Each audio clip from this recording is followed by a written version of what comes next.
Okay, today is our first episode of Project Renegade, which, if you haven't read the description, Project Renegade is a 2005 Liberty Renegade edition.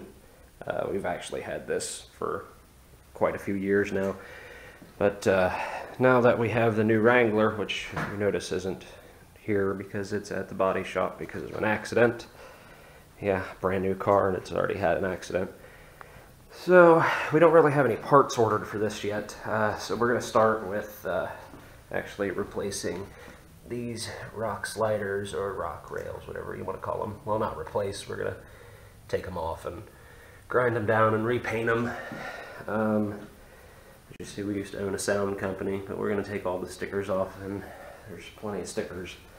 There's stickers there, stickers all over the back. It's just got a lot of minor stuff. As you see, it's been bumped in the front end a couple times. It's missing, in fact, these are actually the factory fog lights for the Renegade. It's missing one. We're going to remove those and probably go with like some kind of LED. The bumper's pretty messed up. The turn signals are hanging out. Missing a lens here. Just little stuff here and there. I'm trying to think what else is wrong with it. Mechanically wise, it's pretty good. I mean, it runs good. There's a bumper just up there. That's where the other fog light was. The stern signals are kind of screwed up. These are all the stickers that we're going to take off of here. If I stand over here, I don't know if you can tell on the video, but the spare tire has been hit. And it's at a pretty messed up angle. How big of a gap there is there. Back bumper needs replaced too. I mean, the tire cover, but that's all going to change. But yeah, the back bumper, it's all messed up here. It's actually falling out of there now. I didn't notice that before. And the seat's repaired. This is where the factory fog lights were located on the 05 Liberty Renegades. And I think it was on the 04s. They had that really cool light bar that went all the way across the top. So anybody out there watching this, if you know somebody that has one that wants to get rid of it, or if you have one that wants to get rid and you want to get rid of it, just let me know. Well, first things first, we got to be able to see, so let's get some light under there.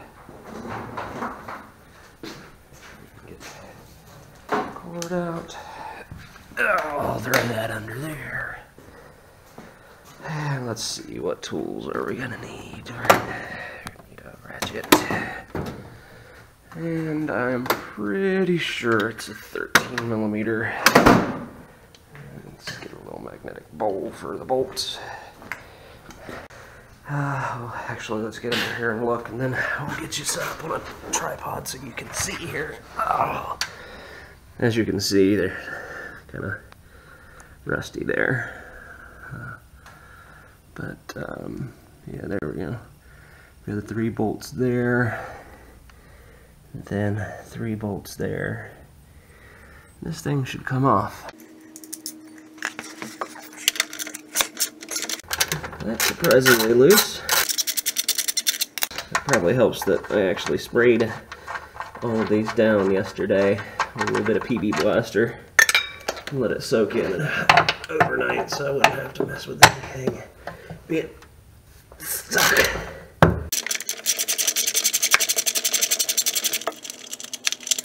Okay, we're going to leave that one for a minute so it doesn't fall down on our heads. Let's see if I can switch it around to maybe you can see what's going on the other side, because I can't see what's going on over here. Okay, let's try that.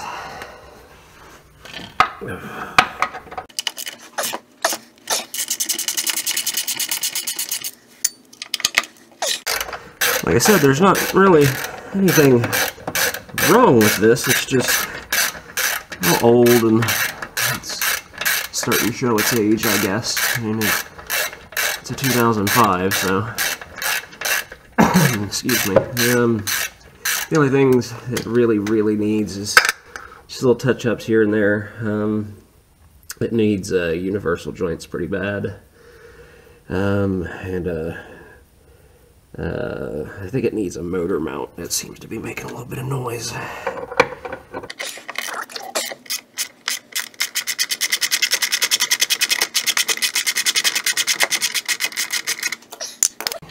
Oh, this is a clamp I had under here that I made as a mount for the GoPro because I wasn't sure if this little mini tripod would fit under here.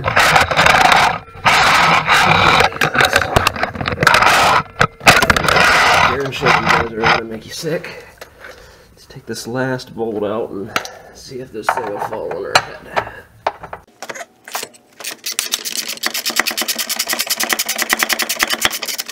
Okay, I'm holding it up with my leg right now.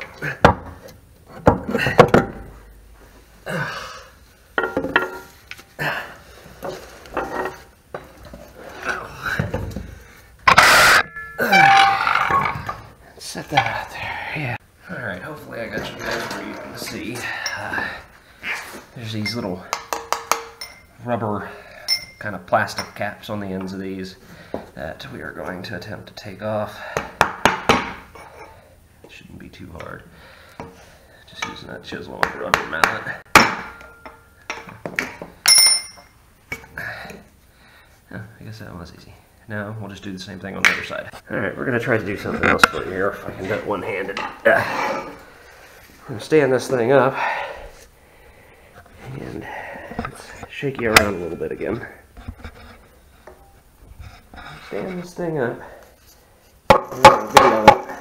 We're going to beat on it a little bit with a rubber mallet. And let's see what comes out. It's actually a lot less than I thought it would be. I figured this thing would be full of rust.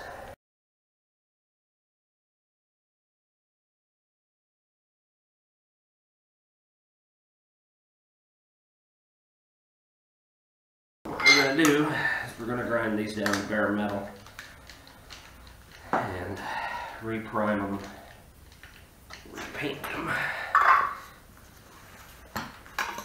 Even though I mean, some of it doesn't need it. I mean, if I'm going to go through the trouble of grinding it off, it's going to be the whole thing or nothing. Safety glasses. Alright, this part's going to get pretty loud, so I'll probably have to drop the volume when I edit this, and I'll probably speed it up because it's going to take a while.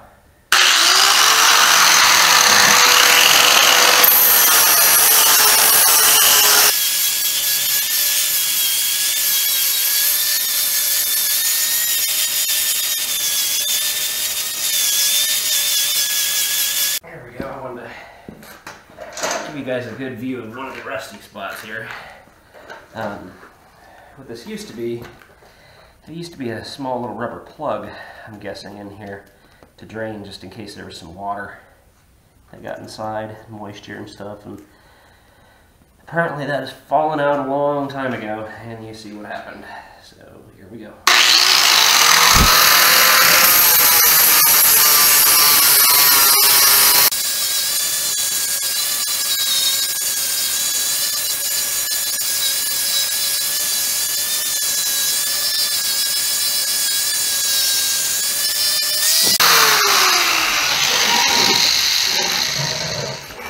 Here's another spot that's pretty bad that we'll let you see.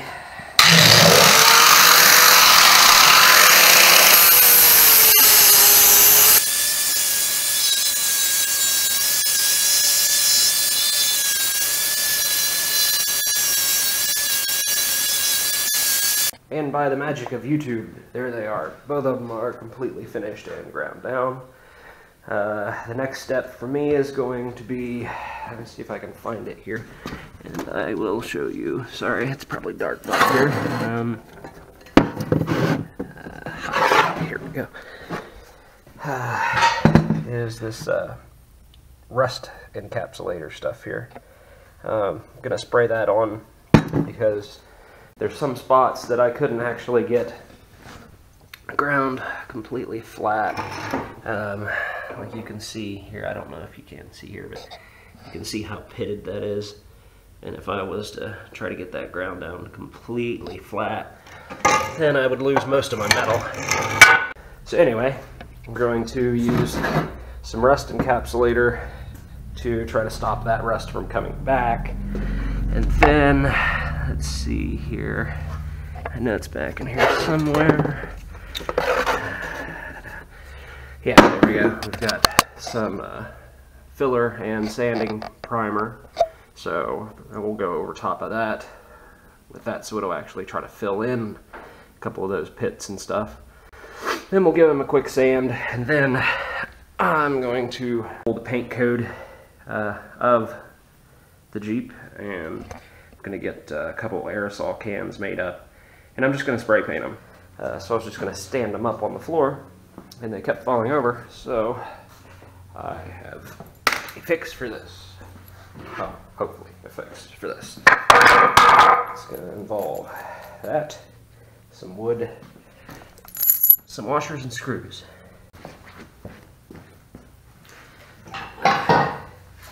So you can see they don't want to stand up. So what I'm going to do is make them stand up.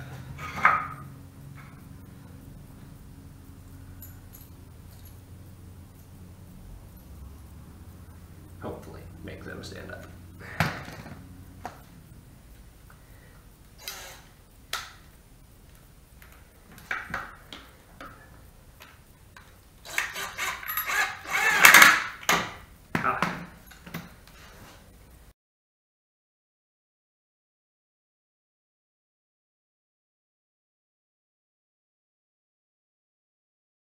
Just another look at the little rig that I set up. It's just some washers and screws. I've cracked the door. As you can see, my heater over there, it's actually pretty cold out. But I'm going to crack the door to get some ventilation. I'm going to do the pre-prepped stuff here.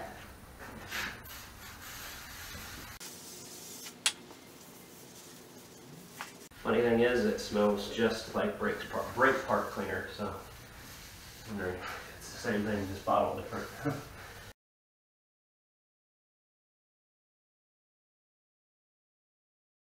There's all that crap that came off of it. Okay, as you can hear, I'm sitting there shaking the can. I'm just going to do a real light coat of this on there, just because not all of it was covered in rust. I mean, mainly the rust was, on this one here. So it'll get a little heavier coat than this one because it's going to get primed over. This is just to try to, I don't know how well this stuff actually works, but it's just to keep the rust from coming back. And then I'll prime, and then I'll get the color matching paint, and then probably a whole boatload of clear coat on top of that just to protect it a little bit. So I'm not a professional painter here, and I know adequate ventilation. Well, I've got a little gap. I'm not opening my door all the way because it's way too cold outside. So I guess I'll just shut up and paint.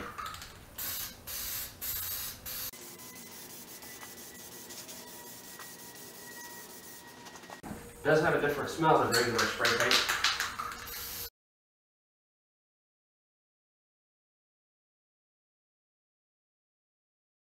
Okay, that's dry. Excuse me. As you can see, I put it up a little bit so it wasn't so hard to get to the underneath, and so I'd get a little less paint on the floor.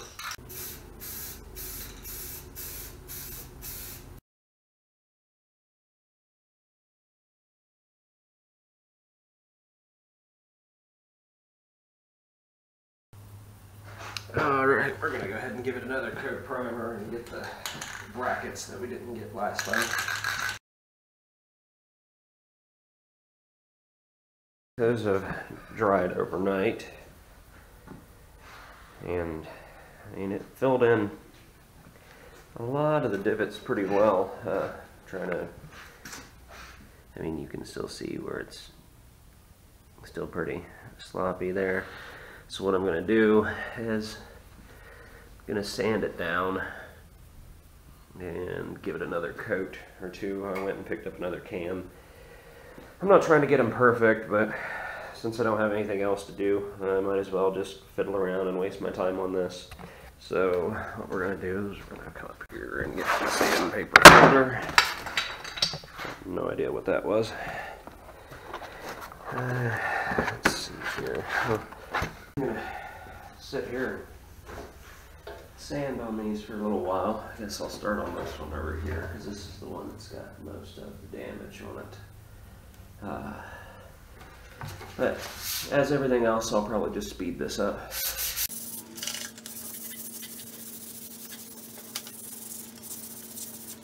Went through and did a quick sanding on it, and you can see some of the high spots showing through. We're going to give it another coat of primer. I didn't want to sand too far, like I said.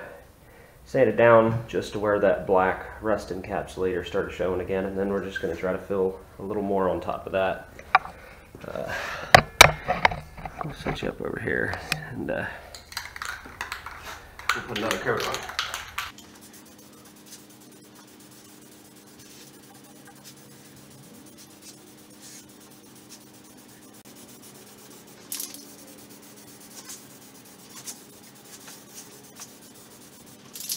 Alright, I was on my way to go get the paint mixed that I needed, so I was coming over here to find my paint code.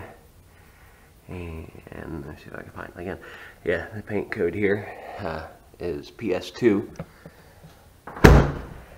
So I went in to Napa, and they were going to mix it, but they were like, well, we could sell it to you a lot cheaper. Apparently Chrysler uses that color a lot on their vehicles because they actually have it pre-mixed as PS2. Apparently they use it in a lot of vehicles. Some of the dust off here. I mean, I guess it's similar. I don't know. We'll find out. Let's see how this comes out.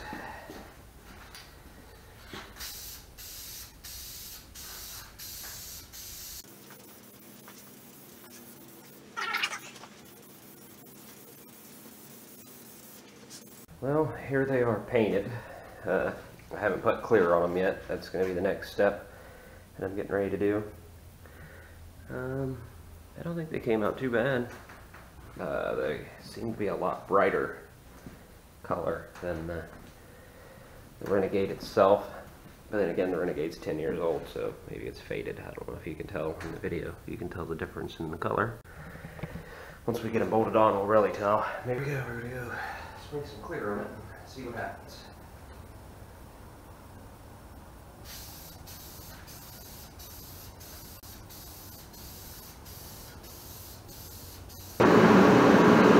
I guess I'm trying to blow myself up in here with all the paint fumes and the heater, but it's really cold in here and I want this paint to actually dry. This is about as clean as I could get these little end caps and these little rubber spacers that go against the body. They've been shot with clear, and I guess now the next step is just to put them on and see what they look like. Actually, I figured while I still had them on this little jig here, I could go ahead and reinstall these little rubber plugs on the ends.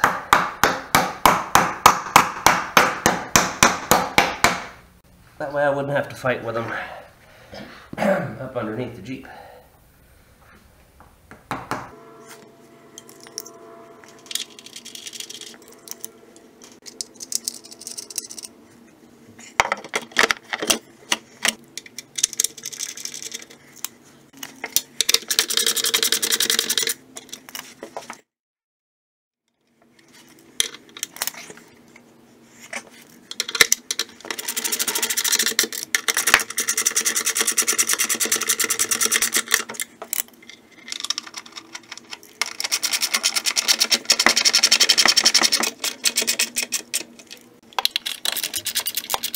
Trying to do this behind the camera is really hard to do.